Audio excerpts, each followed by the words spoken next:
All right, today we're going to talk about the midah of Zerizut.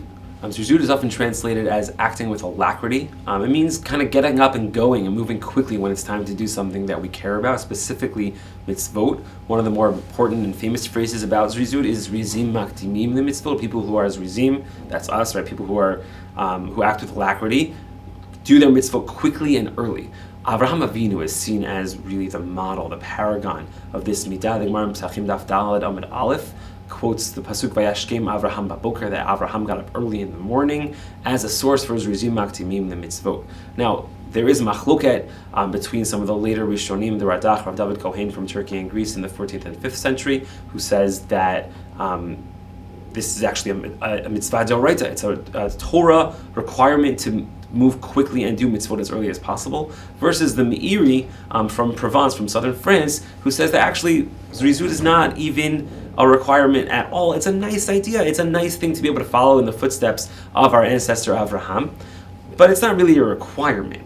Now, that argument aside, it's actually really interesting when Zerizut is seen as either being in conflict or in partnership with some other important middot, other important values that we have. And I want to talk about that over the next couple minutes. The Mesilat Yesharim, in opening his conversation about Zerizut, points out that Zerizut is really a partner with Zehirut. Zehirut, often translated as watchfulness, he sees as part of the Sur Meirah of our existence. We're supposed to stay away from sin, from Aveirah. We have to stay away from bad behavior, and that's Zehirut. We have to watch ourselves. And Zerizut is the partner to that, the Asay Tov. We have to make sure that we're not just staying away from sin, but we are also getting up and going and doing mitzvot. And that's what Zerizut is meant to urge us to do. And that's how Zehirut and Zerizut act in partnership, Sur Meirah Asay Tov.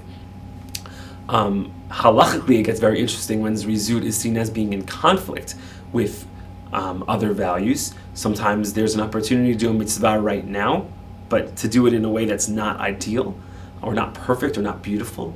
And if we wait a little bit longer, we'd be able to do that mitzvah in a better way. One example that's talked about in the poskim is if I have arba minim, if I have lulav, etrog, hadassim, aravot that are okay, they're kosher, but they're not the best ones I can find, and I'm going to get the best ones a little bit later. If I just wait a little bit, should I do the mitzvah now, Zerizim makdimim the mitzvot? Or should I wait until later to do the mitzvah min hamuvchar, to do the mitzvah in the best way, with hidur mitzvah, with beautifying the mitzvah properly? And that's discussed in the postgame in a couple different directions. We also find with davening, right? Should we daven as early as possible, even if that means davening maybe not the most ideal way, maybe without a community, maybe sitting down when we're supposed to be standing up, or on the road when we're really supposed to be staying put in a room? Or should we wait until later and do it later? So that's where Zerizut ends up halachically in conflict with other values, and the poskim actually in each case treat it a little bit differently, and it's actually fascinating to watch that happen. The Mesilat Yesharim also talks about Zerizut as being in conflict with the important midah of menucha. We know that menucha means restfulness and being relaxed, feeling at peace, and that's wonderful.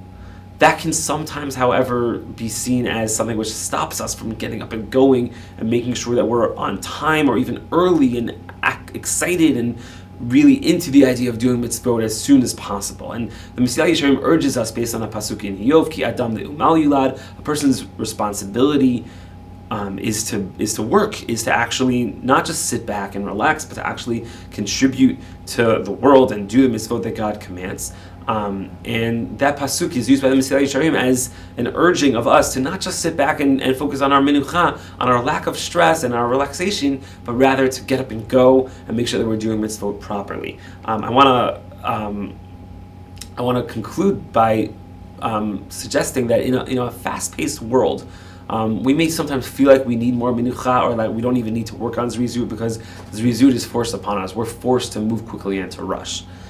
Actually, it might make sense to reassess our values and try and find ways to generate excitement about mitzvah observance and about anything that we truly care about, more than we usually would.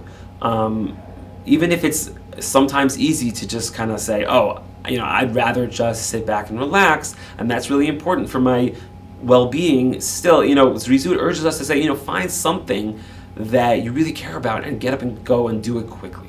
May we all merit the opportunity to bring Zerizut into our mitzvah observance and general experience of life in ways that feel exciting yet still natural to our true selves.